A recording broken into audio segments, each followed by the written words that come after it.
Normal sa ating mga Filipino ang bumisita sa puntod ng ating yumaong mahal sa buhay sa araw ng kanilang kaarawan.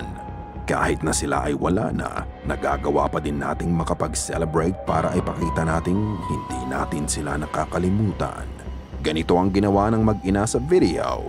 Pinuntahan nila ang puntod ng kanilang ina para handugan ng pagbati sa kaarawan niya. Pagkatapos nilang kantahan ng happy birthday ang ina, hinatak ng babae ang kanyang anak para makita sa camera nang bigla na lang, Happy birthday, nanay. Happy birthday, nanay. Happy birthday, happy birthday, happy birthday, nanay. Birthday, nanay. Birthday nanay. Diyan nanay binay, namasyal ka nimo.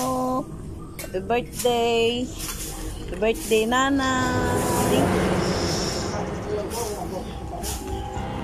bigla na lang lumitaw sa video ang imahe ng itim na bata na parang anino. Ito ay nanggaling sa kaliwang bahagi ng video at bigla itong naglaho. Ang anino ay tumatakbo pero wala kang madidinig na yapak nito. Ang sabi pa ng nag-post, walang daanan o kalsada sa gawin ng sementeryo na yon at puro matataas na damo lang kaya mas nakakapagtaka na bigla na lang may batang tumatakbo doon. Kung ang shadow figure na to ay nagpapakita sa kanila, meron kaya itong mensaheng gustong iparating sa kanila?